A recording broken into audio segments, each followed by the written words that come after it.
Bonjour petits et grands lecteurs, on se retrouve aujourd'hui pour un update lecture. Alors ça va être un peu de fantasy, un peu de légende, un peu de contes, vous allez voir. Le premier livre c'est un livre de recueil de contes celtiques. C'est la collection Ouest France qui a toute une collection sur les contes. J'avais lu les houles, les sirènes, voilà, beaucoup de contes sur la mer. Et là donc c'est Contes et légendes des pays celtes, donc de Jean Marcal. C'est que des contes, voilà, et des légendes très anciennes sur les pays celtes. Donc les pays celtes sont notre Bretagne à nous, la Grande-Bretagne, l'Irlande, l'Écosse, l'île de Man, voilà, beaucoup de pays. Et ce qui est hyper intéressant, outre les légendes, voilà, qui sont très celtiques, c'est-à-dire avec un bestiaire celtique, les kelpies, voilà, vous voyez, les monstres marins, beaucoup de chevaliers, beaucoup de princesses, beaucoup de dernier de la famille qui sauve tout le monde, beaucoup de choses en rapport avec le diable aussi qui est tentateur.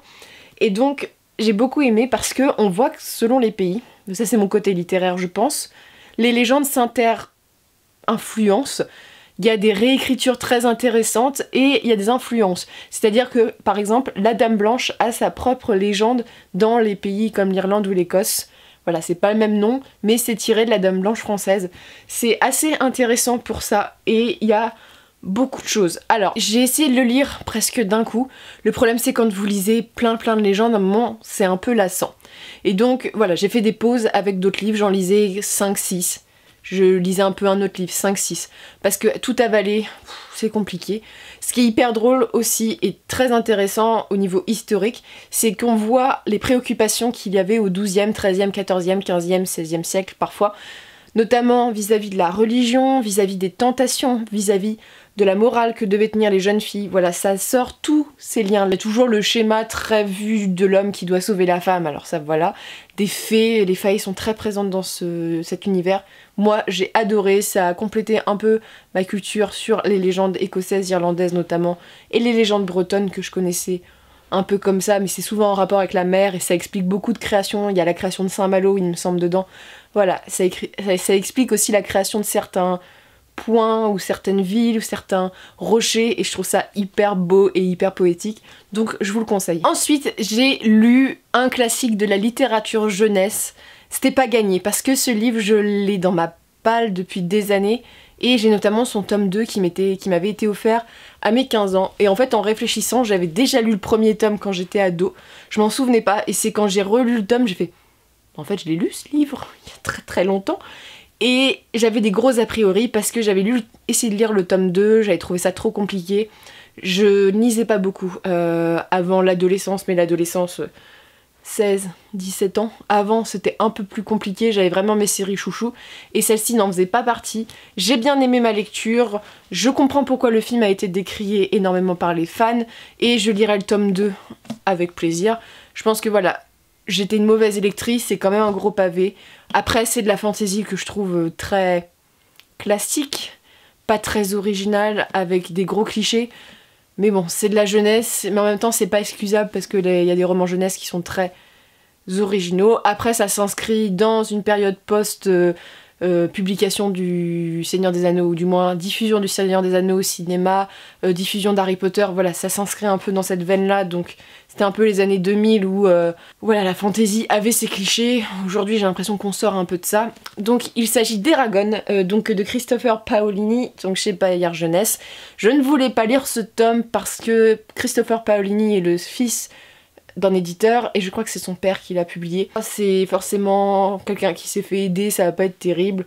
Bon, c'était quand même un bon livre en jeunesse. Après je l'ai trouvé assez difficile de par la longueur, c'est une grosse brique. Je trouve que pour les enfants, il faut aimer, tu vois.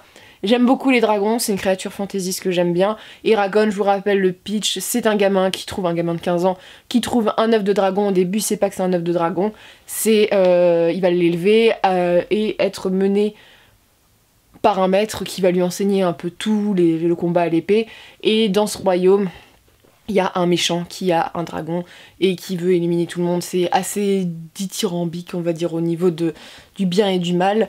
Et on voyage. Et en fait, il y avait des elfes. Alors je me souvenais plus qu'il y avait des elfes. Il y a un bestiaire qui est beaucoup plus riche que dans le film, faut dire. Et j'ai beaucoup plus aimé, en fait, la deuxième partie du livre. Parce que la première partie, où il trouve son œuf, où il est dans sa campagne, machin, j'étais en mode... Ouais, bon, on avance les gars, parce que là, c'est un peu long. Et la deuxième, c'est un peu plus fantasy, il y a plus de personnages. Il y a cette espèce de princesse qui le sauve et qui est mystérieuse. Mais bon, le gros problème, moi, pour Eragon, pour l'instant, c'est que c'est pas une parodie de la fantasy, mais que ça tire tous les gros fils de fantasy qui existent. Après, je pense que pour les gens qui commencent la fantasy, ça peut être très très bien de commencer par ça, parce que là, on a les bases d'un roman jeunesse et de fantasy posées. Je vais lire la suite parce que j'ai quand même beaucoup aimé cette histoire, j'ai beaucoup aimé la fin parce qu'on a des enjeux qui se posent. Je trouve que là c'était vraiment une grosse introduction et au bout d'un moment j'étais en mode on a envie de passer, que ça accélère à la deuxième, qu'on mette la deuxième quoi, que ça avance un peu. Il y a pour de la jeunesse, il y a des morts, et voilà, il y a des prises de risques. Et il y a un personnage que j'aime beaucoup qui est le fils d'un méchant, vous découvrirez qui c'est, mais que j'aime beaucoup, il est assez gris et lui... Il est violent, parfois, c'est pas Eragon qui est le pro-chevalier qui va sauver tout le monde, vous voyez. Il a ce côté un peu violent et j'espère voir plus de personnages nuancés comme ça. Donc voilà, je vais aussi me mettre dans la tête que c'est un roman jeunesse écrit dans les années 2000 avec tout ce contexte-là. Mais voilà, c'était une bonne lecture, mais je l'ai pas trouvé sans sas non plus. Eragon, faut dire ce qui est. Je continuerai parce que j'ai L'aîné et Brazinger, je crois, c'est ça le troisième, dans ma palle, et surtout parce que l'auteur sort cette année, si vous n'êtes pas au courant, cette année ou en 2020, une suite, une préquelle ou une suite à Eragon, je crois que c'est une préquelle, et que ça me tentait quand même de connaître cet univers qui est un classique de la fantasy, voilà, et voir un peu ce qui a créé autant de choses autour d'Eragon, parce que c'est vrai que je connais plein d'amis dont Eragon a été une lecture d'enfance hyper dominante, voilà, donc c'est pour ça, je voulais un peu connaître le mystère derrière tout ça, et j'ai trouvé ça bien, mais un peu trop cliché, voilà. Je vais vous parler ensuite de mon chouchou, voilà, le sorceleur, Le temps du mépris, Andrzej Sapkowski, donc chez Brajlon. Alors, je vous avais présenté dans mon dernier update lecture, où il y a 2 updates lecture, je les ai enchaînés, on n'a pas posé beaucoup de questions. J'ai préféré Le sang des elfes, voilà. Celui-ci, il est très intéressant et j'ai trouvé qu'il faisait véritablement une transition avec ce qui allait se passer. Donc le sorcereur, c'est l'histoire de Geralt Geralt de Rive, qui est un homme qui tue des créatures. Il a sous sa responsabilité Ciri, une enfant de la prophétie, et Geralt, il a des petites aventures avec des sorcières. Les sorcières magiciennes, dans le tome précédent et dans celui-ci, il y a eu des gros enjeux politiques. En fait, il y a eu une grosse explosion politique au niveau de ça, et on est donc un peu après. On suit Geralt face à ça, mais aussi Ciri, et c'est vraiment... Moi j'ai un coup de cœur pour ce personnage de Ciri, qui... C'est hallucinant comment l'auteur est capable de nous transporter dans une histoire où on peut pas prévoir que ça va se passer comme ça. Ciri elle est pourchassée dans ce roman, et j'étais en mode... Waouh, c'est palpitant, cette scène, voilà, il y a une licorne sur la couverture, avec la licorne, je l'ai trouvée très très belle. Et c'est un roman qui est assez violent, hein, c'est des romans assez violents. Je vais pas vous en dire plus parce que ça fait au moins 5 updates lecture, je vous dis de lire Le Sorceleur, voilà, et ça change pas parce que je trouve que la qualité est toujours aussi bien. Et j'ai trouvé que l'auteur avait un parti pris assez intéressant, notamment vis-à-vis de Ciri, son évolution en tant que femme, j'aime beaucoup. Alors après, la fin du tome fait assez peur pour la suite, peur dans le sens que ça crée de nouveaux enjeux et voilà, on frissonne un peu. Et ouais, je l'ai trouvé très transitif celui-ci pour la suite, mais très intéressant, je l'ai bouffé hyper vite. Et là, il y a vraiment ce mélange de fantaisie,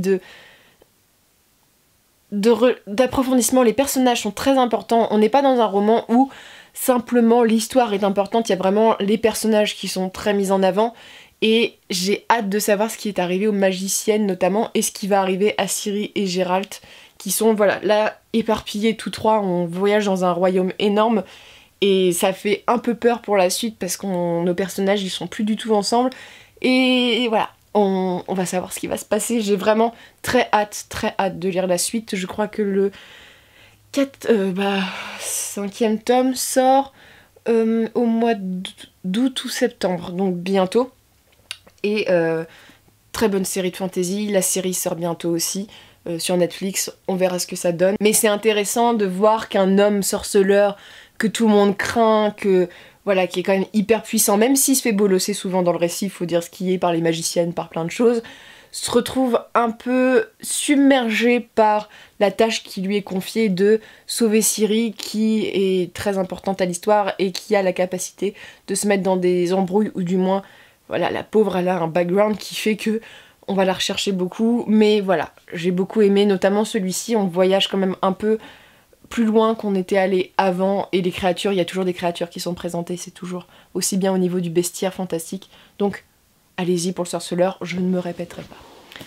Enfin, je vais vous parler d'une série de... Alors c'est pas de la beat blitz, c'est de la romance paranormale, mais en fait c'est assez original comme univers, donc c'est un peu bizarre de parler de paranormal quand tu parles de cette thématique-là. Il s'agit du dernier tome de Covenant, donc Sentinelle de Jennifer L. Armentrout. C'est une des seules auteurs que je lis en romance paranormale, j'en lis pas beaucoup, même si j'adore cette auteure parce qu'elle a des univers qui sont très originaux. Oubliez les vampires, les loups-garous, tout ça, c'est pas du tout le genre de la maison. On suit l'histoire d'Alexandra qui est une demi-sans mêlée, donc en fait sa mère est l'héritière de Dieu et son père est un humain. Alexandra, elle a vécu avec sa mère pendant des années à l'extérieur du monde des hommes, elle a fui le Covenant avec sa mère, on sait pas trop pourquoi, jusqu'au jour où sa mère se fait assassiner et où elle est rattrapée par des héritiers des dieux. Donc ce sont des dieux grecs et romains, on est dans cet univers-là. Et elle va rencontrer notamment Aiden, et voilà, c'est une histoire d'amour. Le truc, c'est qu'Alexandra est l'Apollyon. Donc l'Apollyon, c'est le tueur de dieux. D'habitude, il n'y en a qu'un seul par génération. C'est un peu le contrebalancement du pouvoir. Là, c'est étonnant déjà que le tueur de dieux soit un sang mêlé, parce que les sangs mêlés sont hiérarchiquement inférieurs aux sangs purs. Et donc, avec Seth, qui est l'autre Apollyon, ils ont pour destin de... voilà, d'être un peu le contrebalancement. Il y a beaucoup de thématiques, c'est-à-dire qu'avec Aiden c'est compliqué parce qu'ils ne peuvent pas vivre leur relation, les sangs purs et les sangs mêlés ne peuvent pas avoir de relation. On donne un élixir aux sangs mêlés pour qu'ils perdent la mémoire et deviennent des esclaves dans le cas contraire. Et donc Alexandra, je peux pas vous dire tout ce qui se passe dans les tomes parce que c'est le dernier et le cinquième, mais là c'est un peu la bataille finale. C'est un roman qui a été hyper addictif. Voilà, je l'ai bouffé en 3 heures, quelque chose comme ça. J'avais besoin de savoir comment ça allait se finir, avec qui Alexandra allait finir et dans quel état elle allait finir. La fin est très originale, je ne m'attendais pas du tout à ce que ça finisse comme ça, de cette manière-là, et en fait on peut s'y attendre un peu, mais on se dit non, l'auteur elle va pas oser faire ça, et si, et je peux vous dire que les mouchoirs ont été sortis, j'ai eu une crise de larmes, à un moment vraiment, bah voilà, moi je suis une pleureuse hein, dans les romans, c'est comme les films, hein, je suis pas très... forte pour ça, mais c'est vrai que je m'attendais pas à ce que ça se finisse comme ça, et j'ai trouvé ça beau et cruel en même temps, et c'est une très belle vision de ce qu'il y a, voilà, je peux pas vous dire de quoi, mais très belle vision de la thématique du livre, mais ouais, non, à lire. Franchement, si vous aimez la romance paranormale, je vous conseille Covenant, et même si vous aimez pas, si vous en avez marre des vampires, des loups-garous, allez vers les livres de Jennifer L. Armentrout, parce que c'est toujours des univers originaux. Il y a forcément des romances paranormales. Alexandra, elle est hyper badass, elle est hyper du genre je fais tout ce que je veux. Et je trouve ça bien parce que les modèles, Aiden est quand même le personnage masculin qu'on veut mettre en avant, que l'auteur met en avant comme modèle. Et c'est un mec qui est hyper sérieux, qui boit pas, qui est... Bon, c'est un militaire à la base. Aiden, il est pas bad boy du tout. Il respecte la loi, voilà. C'est un peu lui qui met des limites à Alexandra, qui, elle, au contraire, est un peu du genre bad girl dans sa façon de comporter. Donc c'est ce que j'ai aimé aussi, c'est parce que voilà, il y a d'autres personnages, d'autres propositions de mâle alpha, voilà, dans les livres. Donc à vous conseiller si vous êtes friand de ce genre. Celui-ci est fini, je sais qu'elle a écrit une autre série qui s'appelle Lux, que j'ai lu, et qu'elle va écrire quelque chose en rapport avec Lux. Donc voilà. Simplement, j'ai une petite chose à dire parce que ça m'énerve un peu. C'est un peu agaçant de... pas qu'on propose pas tout, parce que j'ai trouvé que l'édition elle était mal faite dans le sens que, notamment dans celui-ci ça va, mais il y a un demi-tome qui manque. Voilà, elle a écrit des 3.5, elle fait beaucoup ça, Jennifer L. Armentrout, et le problème c'est que bah comme les éditeurs ils publient après ça, et bah tu lis le livre, tu te fais spoiler pour la suite, et surtout t'as des passages où tu comprends pas trop ce qui s'est passé. Donc c'est vraiment ce qui est dommage avec cette série, parce que, pas dans trop celui-là, mais celui d'avant je crois, il y avait quand même un bond de je sais plus combien de mois, et tu te demandes Ah ouais d'accord. Et même là il repose la question et du genre bah moi je l'ai pas vécu ce moment-là, tu vois, je l'ai pas. C'était pas sorti quand je l'ai lu, donc c'est un peu casse-pied pour ça. Mais je vous conseille cette série si vous êtes bien sûr friand de ce genre, hein, parce que pour les gens qui aiment pas la romance, vous allez vous ennuyer parce que c'est quand même beaucoup de romance et autour t'as un univers de fantasy, hein. Faut pas déconner non plus, hein, ça reste ce genre-là, mais moi ça me vide la tête et c'est vrai que l'été c'est une série que j'aime bien. Si vous avez des séries à me conseiller dans ce genre-là, Big Lit, tout ça, n'hésitez pas à me conseiller parce que j'en cherche une et je continue celle que je continue, mais j'aurai un peu de 109 on va dire. Mais voilà, moi j'aime bien la romance, mais il faut pas que ça soit cucul la praline. Et surtout, il n'y a pas que ça. Moi, il me faut un univers autour qui est bien construit, sinon c'est pas possible. Et il me faut un truc de fantasy, hein, parce que les contemporains, bah voilà. Donc, je vous le conseille pour ça. N'hésitez pas à me dire ce que vous en avez pensé, et je vous souhaite bien sûr de très bonnes lectures et une très bonne journée.